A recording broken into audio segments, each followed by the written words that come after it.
ಭಾರತೀಯ ಸಂಸ್ಕೃತಿಯಲ್ಲಿ ಗುರುಗಳಿಗೆ ಸಲ್ಲುವ ಗೌರವವು ಕೇವಲ ಸಂಪ್ರದಾಯವಲ್ಲ, ಅದು ಜೀವನದ ಶ್ರೇಷ್ಠ ಮೌಲ್ಯವಾಗಿದೆ ಎಂದು ಸಂಸ್ಕೃತ ಉಪನ್ಯಾಸಕ ಗಣಪತಿ ಭಟ್ ಅಭಿಪ್ರಾಯಪಟ್ಟರು. ಕುಮಟಾ ತಾಲೂಕಿನ ಗೋರಿಯ ಕೆನರಾ ಎಕ್ಸಲೆನ್ಸ್ ಪದವಿ ಪೂರ್ವ ಕಾಲೇಜಿನಲ್ಲಿ ಹಮ್ಮಿಕೊಂಡ ಗುರುಪೂರ್ಣಿಮೆ ಕಾರ್ಯಕ್ರಮದಲ್ಲಿ ಮುಖ್ಯ ಭಾಷಣಕಾರರಾಗಿ ಅವರು ಮಾತನಾಡಿದರು. ಗುರುಪೂರ್ಣಿಮೆಯ ಆಧ್ಯಾತ್ಮಿಕ, ಸಾಂಸ್ಕೃತಿಕ ಹಾಗೂ ಶೈಕ್ಷಣಿಕ ಮಹತ್ವವನ್ನು ಹೃದಯ ಸ್ಪರ್ಶಿಯಾಗಿ ವಿವರಿಸಿದರು. ಗುರು ಎಂದರೆ ಕೇವಲ ಪಾಠ ಬೋಧಿಸುವ ಶಿಕ್ಷಕರಲ್ಲ, ಬದುಕಿನ ಮೌಲ್ಯಗಳನ್ನು ಬಿತ್ತುವ ಸಂಸ್ಕಾರದಲ್ಲಿ ಶಿಲ್ಪಿ, ಆತ್ಮವಿಶ್ವಾಸವನ್ನು ಬೆಳೆಸುವ ಮಾರ್ಗದರ್ಶಕ ಹಾಗೂ ಸಮಾಜ ನಿರ್ಮಾಣದ ನಿಜವಾದ ಶಕ್ತಿ ಎಂದು ಅವರು ವಿವರಿಸಿದರು. ಕಾಲೇಜು ಪ್ರಾಚಾರ್ಯರು ಹಾಗೂ ಗುರು ವೃಂದವು ದೀಪವನ್ನು ಬೆಳಗಿಸಿ ಗುರುತ್ರಯರ ಭಾವಚಿತ್ರಕ್ಕೆ ಪುಷ್ಪಾರ್ಚನೆ ಸಲ್ಲಿಸುವ ಮೂಲಕ ಭಾರತೀಯ ಗುರು ಶಿಷ್ಯ ಪರಂಪರೆಗೆ ಗೌರವ ನಮನ ಅರ್ಪಿಸಿದರು. ಕಾರ್ಯಕ್ರಮದ ಅಧ್ಯಕ್ಷತೆಯನ್ನು ಕಾಲೇಜು ಪ್ರಾಚಾರ್ಯರಾದ ಕಿರಣ್ ಭಟ್ ಹುತ್ಗಾರ್ ವಹಿಸಿದರು.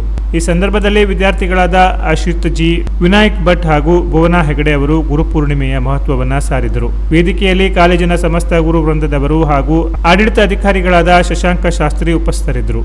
ಕಾರ್ಯಕ್ರಮದಲ್ಲಿ ವಿದ್ಯಾರ್ಥಿನಿ ಪೂಜಾ ಭಟ್ ನಿರೂಪಿಸಿದರು. ಸ್ವಸ್ತಿ ಭಟ್ ಸ್ವಾಗತಿಸಿದರು. ಚಿನ್ಮಯ್ ಭಟ್ ವಂದಿಸಿದರು. Canara plus news, Kumta.